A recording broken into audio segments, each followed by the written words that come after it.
ഇന്ന് ഞാനൊന്ന് പ്രൊഡക്റ്റീവ് ആവാന്ന് വിചാരിച്ചു.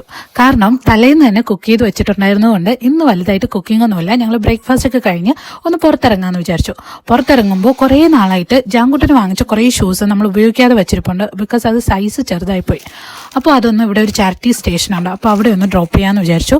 പിന്നെ ഇന്ന് ഫ്രൈഡേ ആണ്, അപ്പോൾ ഫ്രൈഡേ മാർക്കറ്റിൽ പോയി കുറച്ച് ഡക്ക് എഗ്സ് വാങ്ങണം. പിന്നെ ഗ്രേപ്പ് ട്രീ പോകണം. ഗ്രേപ്പ് ട്രീ പോയി അവിടെ ഓർഗാനിക് പ്രോഡക്റ്റ്സ് ഒക്കെ അവൈലബിൾ ആണ്. അപ്പോൾ ജാങ്കുട്ടൻ്റെ നട്ട് മിറ്റ്സ് ഒക്കെ ഉണ്ടാക്കുമ്പോൾ ഞാൻ അവിടെ നിന്നാണ് നട്ട്സ് ഒക്കെ വാങ്ങുന്നത്. അപ്പോൾ അവിടെ പോകാമെന്ന് വിചാരിച്ചു. പിന്നെ ജാങ്കുട്ടൻ്റെ പ്രിസ്ക്രിപ്ഷനും കളക്ട് ചെയ്യണമായിരുന്നു ഫാർമസിയിൽ നിന്ന്.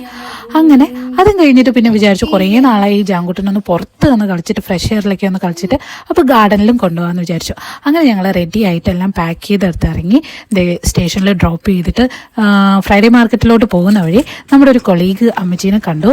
സാനുവിൻ്റെ ഒരു കിച്ചണിൽ വർക്ക് ചെയ്യുന്നതാണ്. അപ്പം അമ്മച്ചിക്ക് ഭയങ്കര കാര്യമാണ് ഈ ജാങ്കുട്ടനെ. അപ്പോൾ ദൂരെ നിന്ന് കണ്ടപ്പോഴേ ഓടി വന്നു. അങ്ങനെ സംസാരിച്ചു. പക്ഷേ ജാങ്കുട്ടൻ പുതുതായിട്ട് ആരെങ്കിലും കാണുമ്പോൾ ഇപ്പോൾ തുടങ്ങിയതാണ്, കരച്ചിൽ തുടങ്ങിയിട്ടുണ്ട്. പക്ഷെ കുറച്ച് കഴിഞ്ഞ് കുഞ്ഞ് ഓക്കെ ആവും. പക്ഷേ ഈ സമയത്ത് അതിനുള്ള ഗ്യാപ്പ് കിട്ടിയില്ല, കാരണം പാസ് ചെയ്യുമ്പോഴല്ലേ കാണുന്നത്.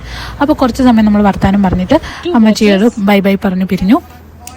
പിന്നെ മുട്ടയൊക്കെ വാങ്ങി നേരെ ബൂട്ട്സിലും ഗ്രേപ്പ് ട്രീയിലൊക്കെ പോയി സാധനങ്ങൾ വാങ്ങിയിട്ട് ഞങ്ങൾ നേരെ ഗാർഡനിലോട്ട് പോയി. അതിൻ്റെ വിശേഷം അടുത്ത റീലിൽ പറയാവേ.